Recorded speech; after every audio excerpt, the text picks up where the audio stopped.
E aí, é isso que eu estou dizendo. Se a gente tiver que queimar a floresta inteira para pegar o vilão, o pseudo-juiz, a gente vai pegar. A gente vai queimar. Pode ter certeza. Vazou a carta aos comandantes, a carta golpista. O denunciado do Núcleo 5, que é do Núcleo de Desinformação, também, que está com prisão preventiva decretada, está foragido do Brasil, atenta contra a democracia do Brasil, sem ter coragem de viver no Brasil, Paulo Renato de Oliveira Figueiredo Filho, e que, na verdade, só tem influência nas Forças Armadas porque é neto do último presidente durante o tempo de golpe militar, o último presidente da República, João Batista Figueiredo. Nós chegamos a viver um absurdo tão grande no Brasil, que se normalizou que numa transmissão de um programa de televisão, Pingo nos Isa, rádio e televisão, YouTube, na transmissão, se normalizou que um pseudo-jornalista foragido pudesse atacar generais, comandantes de região, dizendo que... Veja que coisa esquisita, né? Um jornalista, ou pseudo-jornalista, na época como é que eu podia estar foragido se eu não era nem processado, mas um jornalista criticando funcionário público. Mas que coisa absurda! Como é que pode normalizar uma coisa dessa, não é verdade? Daqui a pouco o jornalista vai querer criticar até ministro do Supremo Tribunal Federal. Isso realmente é um absurdo. Como é que se normaliza uma coisa dessas, meu Deus do céu? Né? Peraí, não tinha uma época que o pessoal reclamava que não podia falar mal dos militares? Eu não sei, eu nasci em 83, então não peguei bem essa época, mas eu ouvi falar na Globo que existia uma época que os jornalistas reclamavam que não podiam falar mal dos militares, né? Eu não sei, eu acho até curioso que o neto do João Figueiredo viva isso. Mas teve uma época, não teve? Vocês no chat aqui me lembrem, se teve uma época que não podia, que jornalista não podia falar mal de militar? Teve essa época? Não. Eu li na Globo, pode não ser verdade. E jogando parte da população contra eles, dizendo que eles deveriam Dizendo a ser verdade, atacados porque eles eram contrários a uma ação mais contundente das Forças Armadas. Mais contundente no quê? Contra você. Nós estávamos em guerra. Não, mas você não sei se... Eu sei que a Constituição do Xandaquistão é um pouquinho diferente, Alexandre, eu sei que é. Mas na época, quando a gente ainda estava debaixo da Constituição do Brasil, as Forças Armadas não eram só para a guerra. Elas tinham lá garantia, assim, defesa da pátria, que você pode encarar como guerra, mas pode ser mais do que isso. O que tinha mais lá? Garantia da lei e da ordem, que estavam sendo violadas por você flagrantemente, e dos poderes constitucionais. Tinha isso lá, não fui eu que escrevi não, viu, Alexandre? Foi o pessoal, eu não vou nem dizer que foi o pessoal constituinte, porque isso é um artigo que está lá atrás, desde a primeira Constituição depois do Império.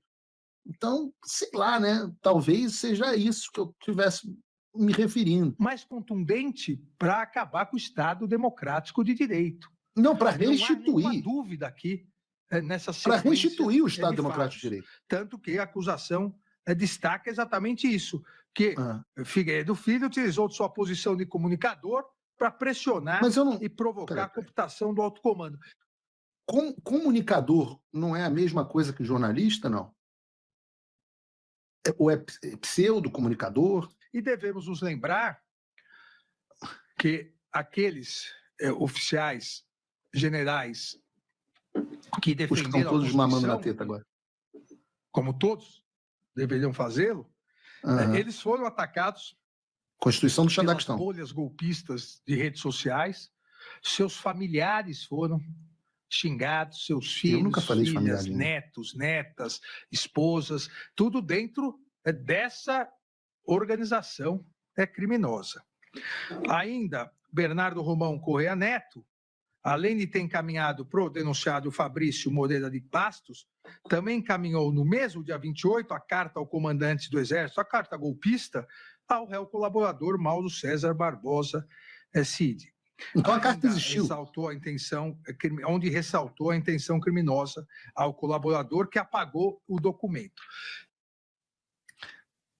Vejam, Alexandre, eu só tenho uma coisa para dizer para você. Galvão, sentiu. Quando partiu para essa cara... Tem a cara do Alexandre aí para mim, o Bruno? Tem a carinha do Alexandre, assim, o semblante amoroso dele, não? Nossa, não, bota em tela cheia para mim. É muito amor ao falar do Paulo Figueiredo, hein, Alexandre? É muito amor, a diferença do seu semblante pro meu... Você tá com cinto de segurança, não? Entendi esse negócio que tá usando, a tipóia, talvez. É muito amor. Agora, volta para mim. Você partiu para esse argumento de adolescente, de você não tem coragem de vir aqui me enfrentar, mas tem algumas coisas que você merece ouvir, já que você partiu para essa. A primeira pergunta é: por que você está tão desesperado comigo? Por que eu tenho um núcleo só para mim no caso do golpe? Por que você está tentando me julgar à revelia, mesmo com todo esse desgaste? Por que você mandou recado ontem do Estadão? Por que você está no meio de um julgamento que não é nem do meu núcleo, falando do meu nome, me xingando? Por que você está assim, Alexandre, com essa cara, bota aí de novo, essa cara de ódio a meu respeito? A resposta está no bloco anterior, está na fala do secretário Marco Rubio. Porque essa é a primeira porrada real que o Alexandre toma, e vai tomar efetivamente, em anos, desde que ele se tornou ministro do Supremo Tribunal Federal. É por isso que ele sentiu. Quando o UOL começa a dizer, e ele sente um entorno, é porque a porrada é séria. Daí você para de ouvir esse argumento ridículo. Você não tem coragem de viver no Brasil. Bom, realmente eu não tenho coragem de viver no Brasil desde 2015. Eu saí do Brasil por não ter coragem de viver no Brasil. Uma violência do cacete, um país dominado pelo tráfico de drogas, pela criminalidade, um país que depois, onde jornalistas são presos, são perseguidos. Eu não tenho coragem realmente de viver no Brasil, não. Eu saí em 2015. Naquela época, em 2015, eu acho que você era, inclusive, advogado da Transcorp, né?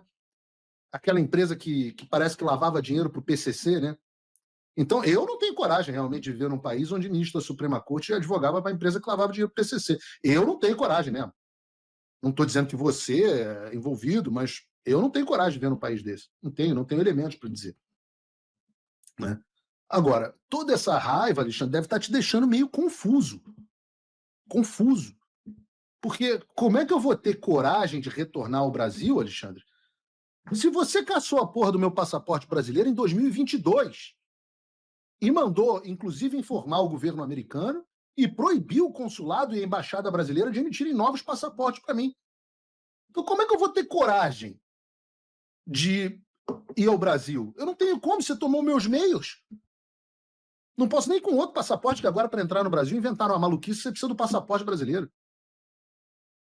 No mais, Alexandre, assim, se o assunto é coragem, a distância daí para cá e daqui para aí é a mesma.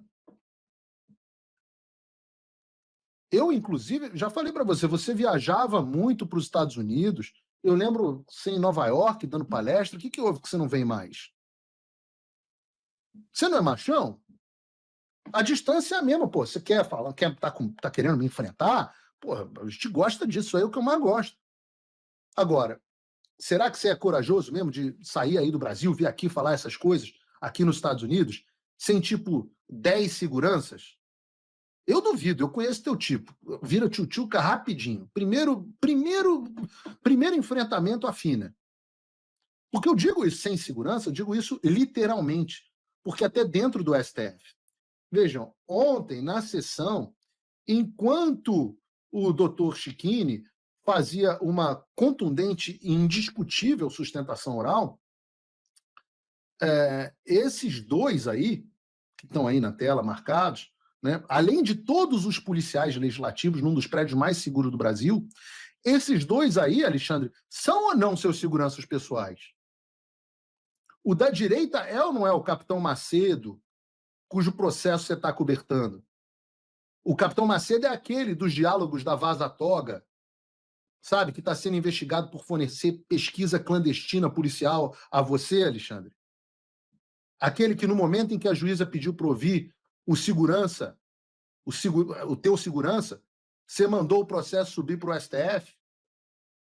Então, esse negócio de eu sou machão, tenho coragem, pra cima de Moá, não, querido. Veja, eu sou só um pseudo-jornalista. Eu não tenho nem monitoramento, né? São imagens. Daqui a pouco vai dizer Paulo Figueiredo está monitorando Alexandre de Moraes. As imagens são do Space Liberdade, do julgamento público.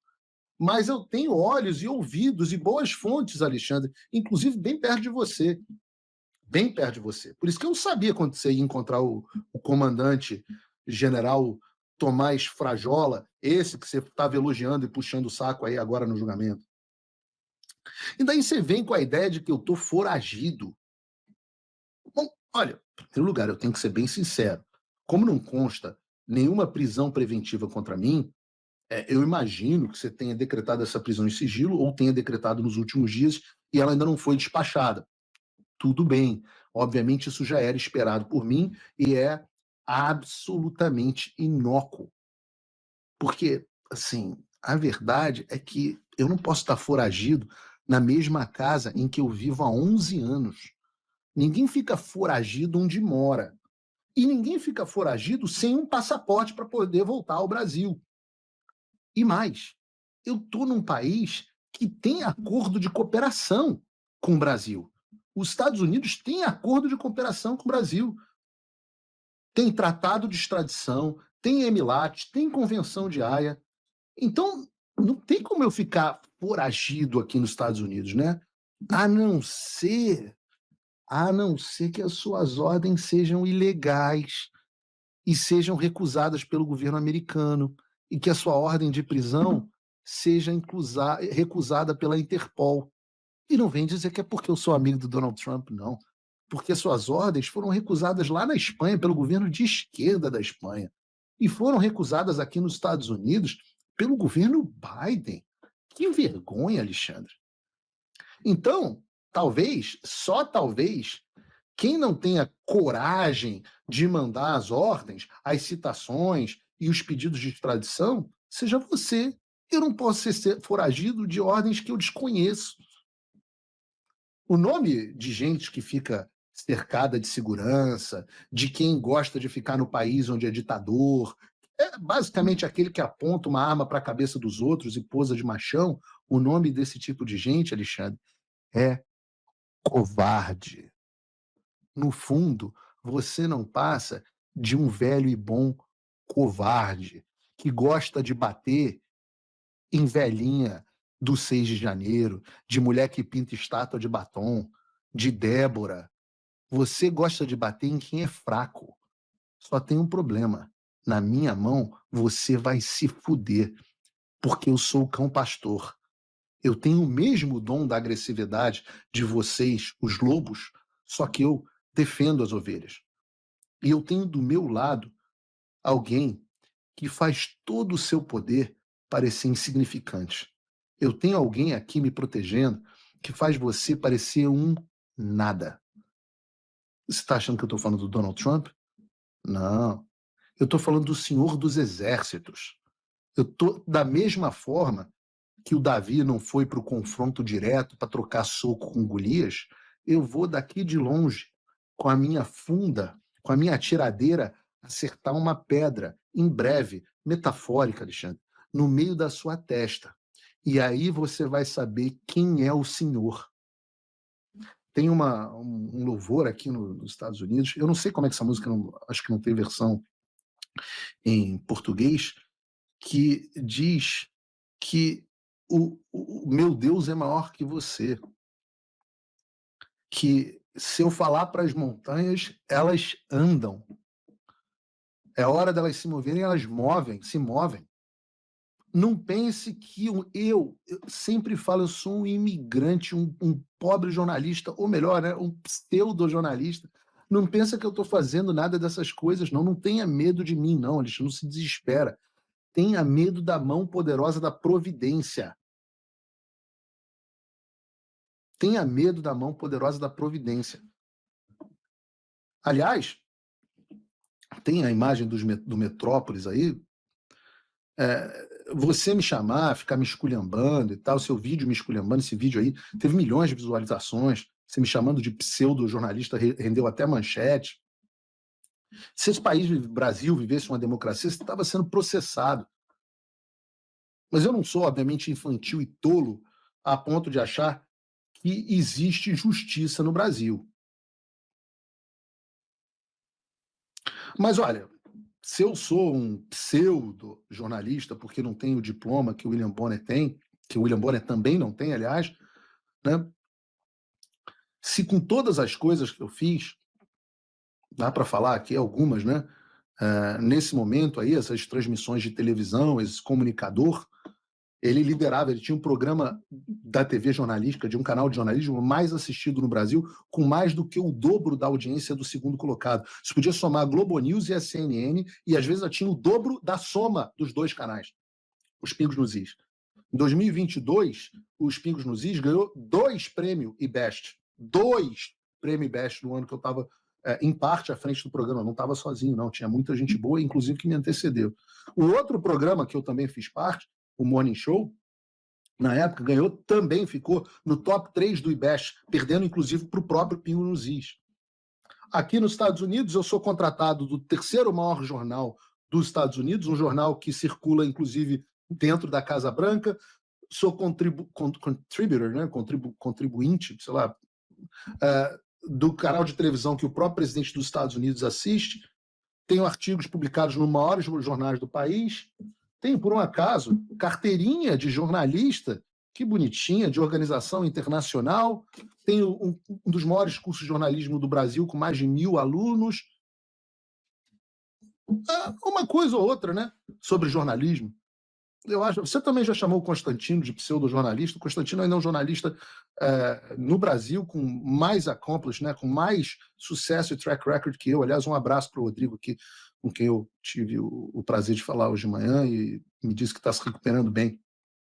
E que ninguém tira da nossa cabeça que você teve dedo na situação emocional dele, nesse câncer que se instalou no cara. Mas se eu, volto a dizer, né, com tudo isso, mesmo, aliás, fiz faculdade de jornalismo antes de ir para a faculdade de economia, mas se tudo isso eu sou um pseudo-jornalista, né, o William Bonner também não tem diploma de jornalismo, não, só para você saber. Né? No Brasil, como é que é? Se eu sou um pseudo-jornalista, no Brasil o juiz tem que prestar concurso. Né? Eu até sou contra esse modelo, mas juiz no Brasil tem que prestar concurso. Então, responde um negócio rapidinho aí, Alexandre. O pessoal pode me responder no chat também. Qual foi o concurso que você prestou, Alexandre? Qual foi o concurso que você prestou? Ah, não prestou concurso? Não. Bom, então, na verdade, é você que é o pseudo-juiz. Né? Esse trecho, onde ele diz, vejam que absurdo, vivemos um pseudo-jornalista criticando militares. Eu digo diferente, eu digo assim, vejam o absurdo em que nós vivemos, onde um pseudo-juiz, um servidor público, um burocratazinho de meia tigela, acha que é normal me botar num núcleo de desinformação, sendo que nem existe crime de desinformação no direito brasileiro. Um burocratazinho de 5ª categoria acha que é normal ele querer perseguir um jornalista por criticar funcionário público. Militar é funcionário público, é pago com o meu salário, vou criticar o militar que eu quiser. Deixa eu deixar claro isso, se não ficou para todos vocês, Alexandre, Tomás, Lula, todos vocês são pagos com o meu dinheiro. Vocês são nossos servidores. E eu vou criticar a todos enquanto der na porra da minha telha. E se você não quiser ser criticado, teve um pseudo-juiz que disse lá atrás, saia do serviço público. Deixa eu te falar uma coisa, Alexandre. Você disse que eu vazei carta? Em primeiro lugar, vazar é o que o teu gabinete faz com os autos do processo que você julga para destruir a reputação dos outros. Vazar o que você faz com a Dani Lima. Jornalista não vaza. Jornalista publica. Eu publiquei documentos verídicos, da mesma forma que a Dani Lica publica os vazamentos do teu gabinete. Eu publiquei o que os militares e qualquer outras fontes que forem úteis para mim vazarem e eu achar interessante no meu critério. Não é critério do Bolsonaro, não é critério do Alexandre, e o que as pessoas acham disso é problema delas. Você, aliás, acha que eu só tenho influência no meio militar porque eu sou neto do João Figueiredo? Ok, eu tenho enorme orgulho. Poxa, até gostaria que fosse só isso. Mas o João Figueiredo tem outros 8 netos. Por que só eu tenho grande influência? Cadê os outros, meus queridos primos e irmãos? Cadê os netos do general Geisel? Ou do general Médici? Ou do general Costa e Silva? Ou do general Castelo Branco? Será que talvez eu tenha um pouco de influência e tenha quase 30 mil pessoas ao vivo me assistindo agora?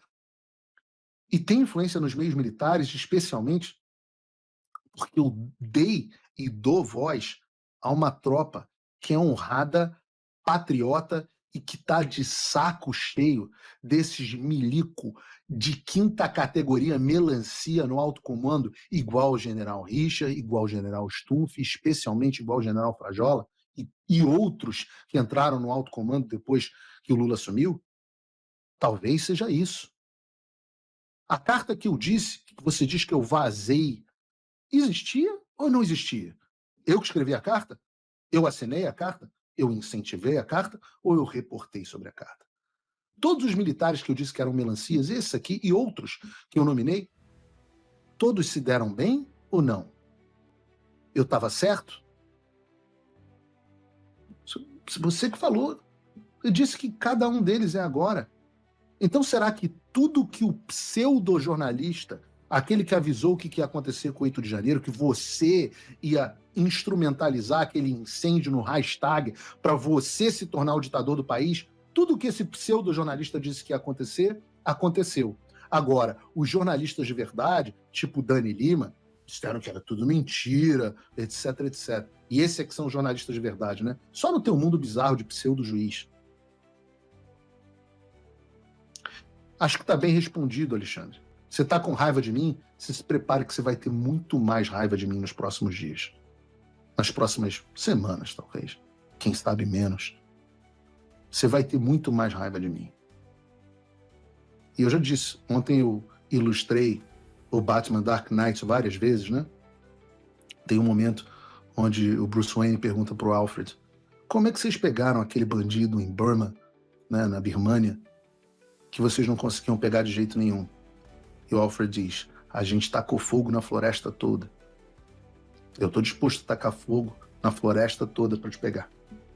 Vamos ver se vai ser necessário. E aí, é isso que eu estou dizendo.